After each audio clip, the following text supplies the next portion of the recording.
So, you might be asking yourself, how is it that you train a horse without a halter and lead rope? Well, I'll show you a bit and tell you some. This is a 3-year-old Morgan. She just came here yesterday. I let her settle in for a day. And today's the first day I'm going to start working her. So, there's a couple things I'll tell you. Number one is the type of area you work in. It needs to be oval. You know, working it in square corners is just not going to work. Having an oval, rounded ends on the area you're working in, it creates flow. The horse doesn't get stuck in any corners. So, this area it's pretty big to work some horses in. This mare, I don't think so. She has a lot of energy. And she likes people, but humans really don't mean much to her. You're no different than a fence post. I mean, she walks around you, bumps into you and everything. Sure, she comes up to you right away. She's curious type of horse. So what I do with them is really no different than turning this horse out with a lead mare. You ever watch a herd that with a good lead mare in it? Every horse in that herd knows exactly where that lead mare is, where she's going, what she's doing, and what her intention is. So it doesn't matter whether it's, they're eating a piece of grass somewhere and the lead mare comes walking over and sauntering over and she goes, hey, maybe I want to eat that piece of grass. And the horses understand this and they just say, oh, okay, honey. Whatever you want. And when she moves around, she may not want that piece of grass. The horse will watch them and see where is she going and what are her intentions. So that's what I want this horse to do. So the first thing I need to do is get her to, so I become important to her. So what I use is just a training stick with a plastic bag on the end. Just use a shopping bag. Cut the bottom out so it doesn't catch air. And the reason why I use this is because it has energy. And that's one thing humans, we don't have as much energy as a horse does. So in order to get to a point where I become important to her, I got to have a fair amount of energy. Especially, the bigger the area. So see, I'm not going to tell this horse to do anything. I just want her to recognize the fact of where I'm going. And, a lot of people are worried about directing a horse. First, they just want to become important to her. By my weight shift, she'll start getting in tune with my weight shift and my direction and my focus and where I'm going. I'm only going to certain places. So anytime she ignores me, I'm going to go to her, but I'm going to go towards her backside. Not towards her front, just towards her back. Always towards her back. Anytime she's not paying attention to me, I'm going to work towards her blind side. So, I only got the camera running here. Nobody's operating it. So you're only going to be able to see the main center view and that end, and which I'll probably be working on the most. I won't be saying anything else other than the fact that, you'll get to see what happens. So, we'll see.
See, so that was pretty fast. All I want her to do is acknowledge the fact that I'm in here, and she probably better pay attention to where I'm going. So that didn't take very long. I expected her to do a lot more running around than that. So now I'm just gonna go some places. And anytime she's not paying attention to where I'm going, I'm gonna use some energy to get her attention.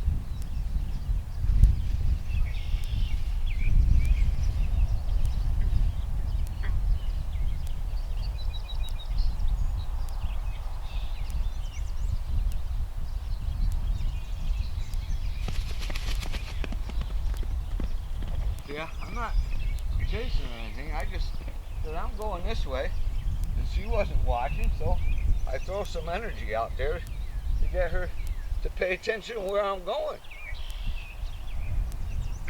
Yeah, I'm not going to go towards her. I might go by her, go this way, go that way. I watch to see where her nose is, and then I just go somewhere, and I watch what she does. If she doesn't pay attention to where I'm going, I stir things up a little bit. And I'll tell you this, I watched the pattern, so already I noticed twice already that, see what side was exposed to me just a second ago. And the last time too, when she made her turn, I watched which way they turn and which way they expose themselves to me. So I always go down the side that's exposed. See, right now she switched, she's exposing this side, so I'm just gonna go this way.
Every time she turns her nose to me, I just walk away because she's looking in my direction. So, and that's one thing you gotta love about a Morgan. You know, they are a smart horse. So, see, she's acknowledging the fact of where I am and what is that guy doing. That's what I want. That's all I want. And if she starts coming to my direction, I stop. This is a big part of it. So that when you stop, it becomes important to the horses. They recognize the fact that you stopped, that the more you play with this, they realize when you stop, it's a great thing.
So the other thing about this is because, like I said, the oval shape is very important. See, because even if she's running off I always stir things up when she's running away from me, and the oval end eventually gets the feet moving back in your direction. That's when I just relax. It doesn't matter. The horse realizes the fact that they're getting closer and closer to you, and when you just stop and relax, and they know the difference whether their feet are coming towards you or going away. So I make them a little bit uncomfortable by throwing some energy around when their feet are going away from me. But then the oval arena eventually gets the feet coming back in your direction. This is when you stop and relax. And this is, hey, this is a great thing. When your feet are moving towards me, it's always a good thing. Your feet moving away from me, not a good thing. So I'm looking right now, see? So if you watched the last time, she actually exposed her right side to me again. So that's 3 times she did that. And already now she's dead straight on to me. So it really doesn't matter which side I go down, other than the fact if I start recognizing a pattern of which way she likes to run.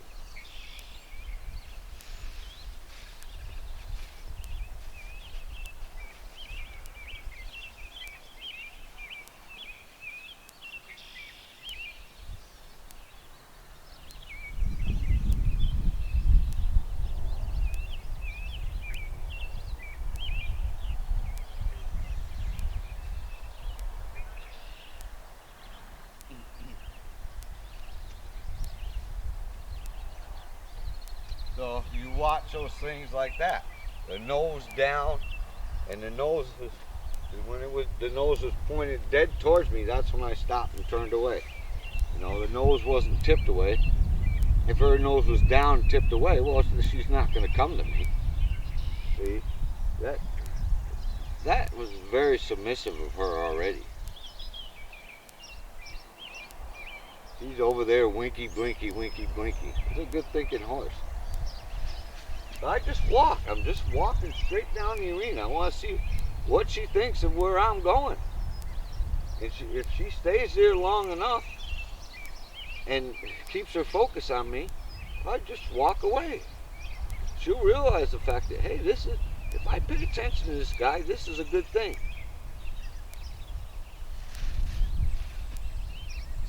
So even that, you know, she's had her head down low, and she's gradually coming up this way. I make a few steps down there, and then I come back. I think this horse is going to be pretty easy. I got no complaints about that.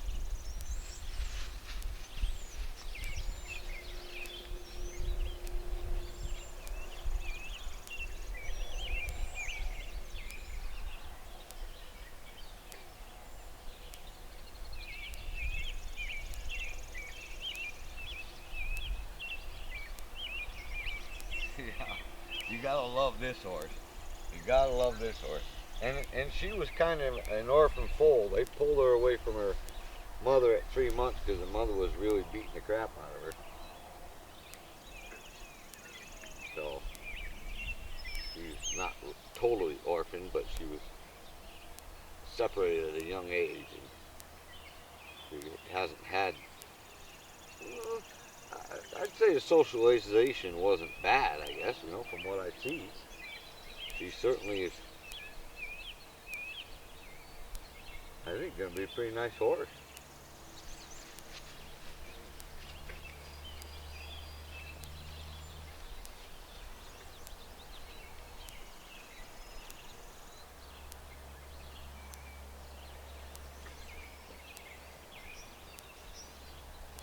She's got a great curiosity level.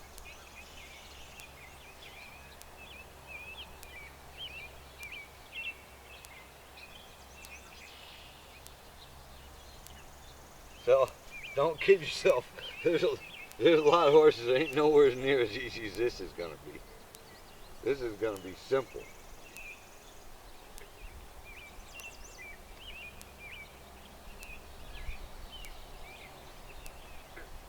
It's going to be very simple.